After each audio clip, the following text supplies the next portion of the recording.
कुरैशी साहब, सर तीन तीन ऑर्डर हैं, तीनों यकीनन आपने पढ़े हैं। तो सर आप लोग खासतौर पर वो जो मुलाकात की दरखास्त मुस्तरद करना, 164 की दरखास्त मुस्तरद करना अपनी जगह पर, वो तो बनती नहीं थी, वो अपनी जगह पर। लेकिन मामला जो जमानत वाला है उस पे सर लोग परेशान है। आपने कमेंट्स भी देखे होंगे, लोगों का जो गम गुस्सा है सोशल मीडिया के ऊपर दुनिया भर से जिस तरह इजहार करें वो आप भी समझते हैं, और लोगों का गुस्सा अपनी जगह पर बजा भी है। तो सर ये क्या है, खासतौर पर अगर आप सिर्फ और सिर्फ जमानत के फैसले को डिस्कस करते हैं तो क्या वजह बताइए अदालत ने जमानत देने की? पहले तो मुझे ये बताएं शायद कि क्यों इसके गुस्से की वजह क्यों है ये कि बेल हो गई है सर उनकी। जी जी, बेल हो गई है। देखिए मैं थोड़ा सा इसको जैसे कह लेना सिंप्लीफाई कर लेता हूँ। एक तो आज मैं सारा दिन खुद बिजी रहा था हाई कोर्ट में, और उसके बाद जब बाहर आया तो पता चला कि बेल ग्रांट हो चुकी हैं दोनों की, और दो एप्लीकेशन जो 164 की स्टेटमेंट और अपना मुलाकात वाली थी वो दोनों डिसमिस हो चुकी हैं। देखिए बेल का उसूल क्या है। एक तो होता है प्री अरेस्ट बेल का प्रिंसिपल जो होता है। प्री अरेस्ट बेल जो होती है उसका प्रिंसिपल ये होता है कि आपको माला फाइडे शो करना पड़ता है, बदनीयती शो करनी पड़ती है। माला फाइडे हमारी लीगल लैंग्वेज में जिसे हम बदनीयती कहते हैं, कि प्रोसिक्यूशन की बदनीयती अगर आप साबित करते हैं तो आपको प्री अरेस्ट बेल मिलती है और फिर कंफर्म होती है। ठीक है, पहले स्टेज पे तो आपका ये। तो जब वो पहले, क्योंकि ये सवाल आ रहा था कि 2 हफ्ते पहले इसी जज साहब ने, इसी ट्रायल कोर्ट ने उसे कैंसिल की थी, और 2 हफ्ते के बाद उनका माइंड कैसे चेंज हो गया कि उन्होंने बेल ग्रांट कर दी। दोनों के प्रिंसिपल्स अलग हैं। अच्छा, मालाफाइड की बुनियाद पे, बदनीयती की बुनियाद पे, क्योंकि वो साबित नहीं कर सके, उनकी बेल कैंसिल हो गई। ठीक है, अब जो पोस्ट अरेस्ट बेल होती है उसका प्रिंसिपल अलग होता है। उसमें देखा यह जाता है कि अगर मैटर फर्दर इंक्वायरी का साबित हो जाता है, फर्दर इंक्वायरी, तो उसमें बेल जो है ना रिफ्यूजल एक्सेप्शन बन जाती है। तो आप रिफ्यूज जो है ना, जज के लिए बड़ा मुश्किल हो जाता है उसको डिसमिस करना।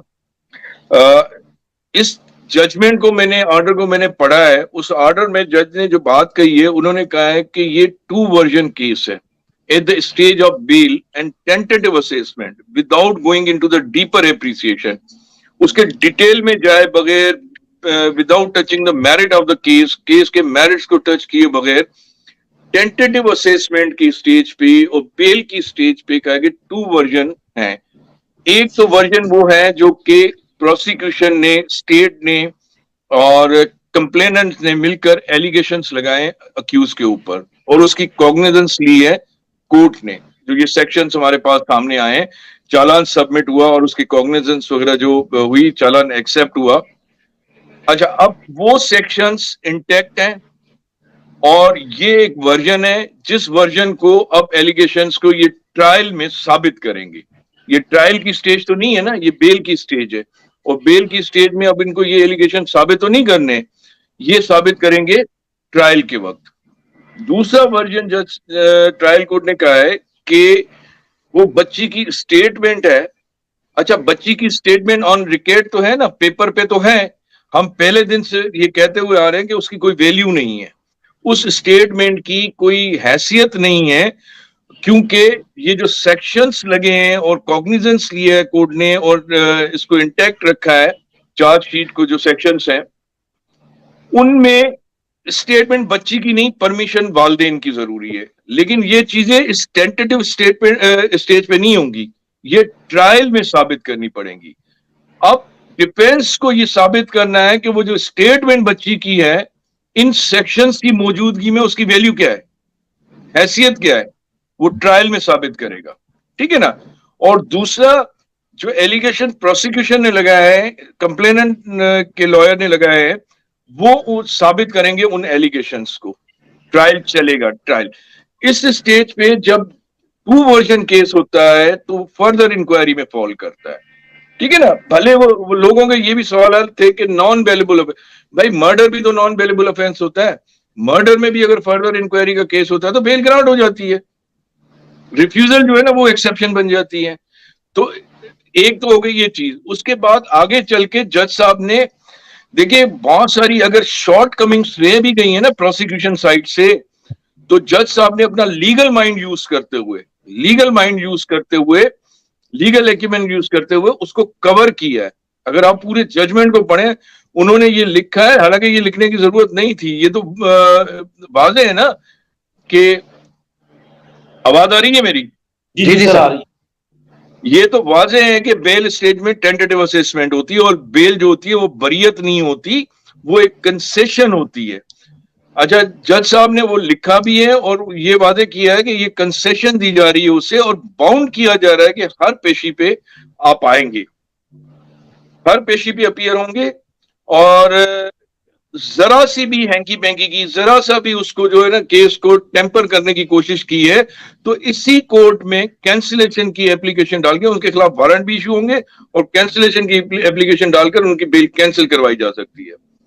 अब इसमें पॉजिटिव पहलू या बेनिफिट अगर देखा जाए, लेट्स से अगर ये बेल आज डिसमिस हो जाती, बेल उनको ग्रांट नहीं होती, जिसको मकसद लोग एक्सपेक्ट कर रहे थे ना, तो अगली पार्टी क्या करती?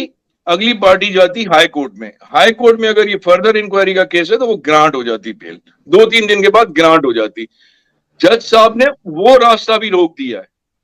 बेल तो ग्रांट कर दी, लेकिन बेल ग्रांट करने के साथ उनको उनके पांव में बेड़ियां डाल के उनको यहीं रोक दिया कि थोड़ी सी भी एंकी बेंकी करोगे, टेम्पर करने की कोशिश की है, अगर कंप्लेनेंट ये समझता है कि वो टेम्परिंग कर रहे हैं केस में, तो फौरन वो एप्लीकेशन फाइल करके उनकी बेल कैंसिल करवा सकते हैं।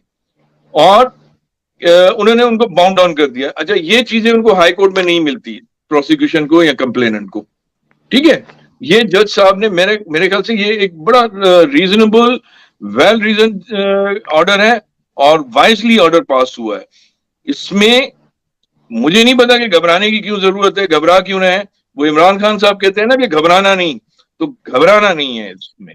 ठीक है, घबराना इसलिए नहीं है कि ये 2-3 दिन के बाद हाई कोर्ट में वो जाते तो उनको, अच्छा इसी जज साहब ने, अच्छा उसको मैं देख रहा हूँ, कमेंट्स वगैरह पढ़ रहा हूँ कि वो ट्रायल कोर्ट के बारे में, जज जुडिशियल सिस्टम के बारे में लोग कह रहे हैं। मुझे बताएं, इसी जज साहब ने एमएलओ अलाउ की थी, जो कि अभी भी अलाउ इंटैक्ट है, लेकिन वहां पर एक इंटरिम ऑर्डर की वजह से सस्पेंड किया हुआ है हाई कोर्ट में।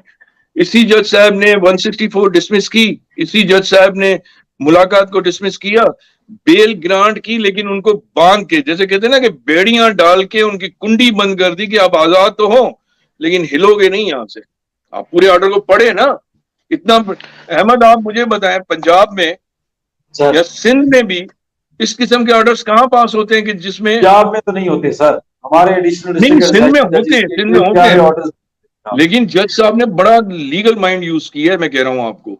और उसने उसको उसे देखिए, इसको ये तो पता था ना कि ये जाने के बाद हाई कोर्ट से 2-3 दिन के बाद बेल हो जाती, और बेल हो जाती उसमें क्या डायरेक्शंस आती, क्या असेसमेंट आती। उससे बेहतर है कि जज साहब ने, सिर्फ मैं तो कह रहा हूं, उसने पूरा माइंड पढ़ लिया, उसने पूरा केस पढ़ लिया है। अगर आप उस जजमेंट से देखें तो पूरा केस उसने वादे कर दिया है।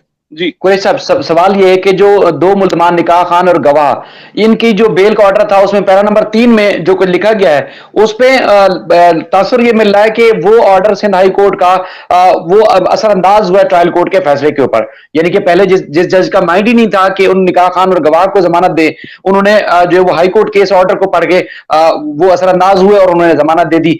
बाकी सर देखें, उसमें कहां झूठ साबित नहीं हुआ, कहां मकारी फ्रॉड साबित नहीं हुआ।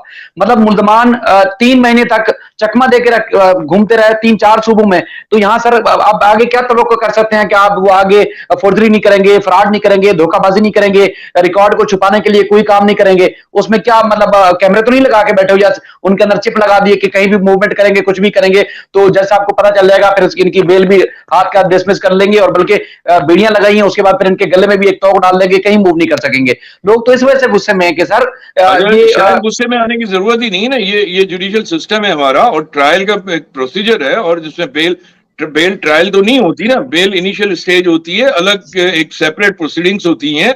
और दूसरी बात यह है कि बिल्कुल असरअंदाज हुआ है हाई कोर्ट के उस ऑर्डर को देखते हुए ही जज ने कहा है कि ये फिर हाई कोर्ट जाएंगे और उनको रिलीफ मिल जाएगा, इनको रिलीफ मिल जाएगा।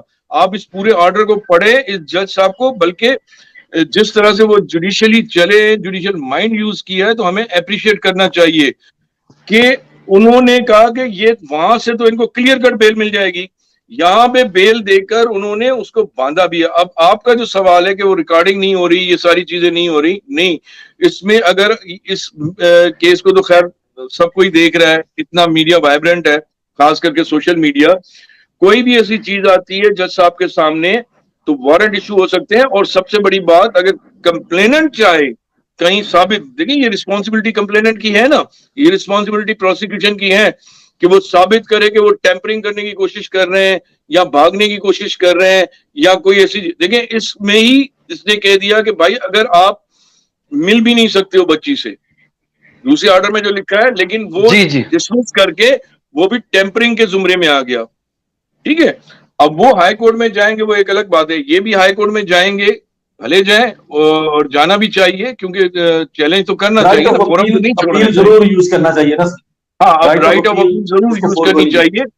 लेकिन आप मुझे ये बताएं कि इस जज साहब ने जो आपका सवाल था कि रिकॉर्डिंग वगैरह नहीं हो रही, कैमरास नहीं लगे हुए हैं, मॉनिटरिंग नहीं हो रही, भाई ये रिस्पॉन्सिबिलिटी प्रोसिक्यूशन की है, रिस्पॉन्सिबिलिटी कंप्लेनेंट के लॉयर की और कंप्लेनेंट्स की है कि कोर्ट के सामने रखें अगर वो टैंपरिंग कर रहे हैं और वो कोई हैंकी बैंकी कर रहे हैं तो एप्लीकेशन फिर से देखें। बेल जब कैंसिल हो जाती है या बेल अलाउ हो जाती है, इम्प्यून जब ऑर्डर बनता है ना, तो दूसरी पार्टी को राइट जो है ना उसी कोर्ट में एकदम से नहीं मिलता है। वो फिर आगे चलकर जब नया एविडेंस आए, कोई नई चीज आए या सर, वो टेम्परिंग साबित करे, लेकिन यही यहाँ तो सर, कोर्ट ने खुद लिख दिया कि कोई सर छोटी वैसे सी मेरा सर एक कुरैश पॉइंट है, साहब, सर कुरैश हम लोग साहब, सर यही तो सवाल है कि 15 दिन के बाद ऐसी नई क्या चीज आ गई कि अदालत ने मुल्जमान को जमानत पर छोड़ दिया। लोग ये सवाल कर रहे हैं सर। देखें, एक मैं वही निजाम बता जुल्म के रहा ऊपर हूँ, लोग उंगलियां उठा रहे हैं नहीं, सर। सर मैं वही एक बता सवाल रहा हूँ। मेरा भी ऐड कर लें। सर मेरा जी सवाल ऐड कर लें। जी जिस तरह जी शाहिद भाई ने कमेंट किया ना सर, जिस वक्त ये डिसीजन आया आपके साथ मेरी फौरन बात हुई, शाहिद भाई ने मुझे भेजा, उससे पहले जिमरान भाई ने भी, जब उन्होंने फॉरवर्ड किया ना, हम इकट्ठे ही हमें कर दिया, लेकिन हम लोग चूंकि मैं और शाहिद भाई कॉल पे थे तो हमें ऑर्डर मिला तो हमने इकट्ठे ही वो तकरीबन देखा। फिर मेरी फौरन जीएन साहब के साथ बात हुई। अच्छा, मैं और मेरे साथ 2-3 कॉलीग बैठे थे दफ्तर में। उसके बाद ना अचानक वो एक हाई कोर्ट के कैंडिडेट थे सेक्रेटरी के या खातून, वो भी आ गए। तो ऐसे ही जैसे वकला आपस में इकट्ठे होते हैं प्रोफेशनल, तो गपशप होने लग जाती है। उन्होंने मुझे केस के बारे में पूछा तो मैंने आगे ऑर्डर रख दिया।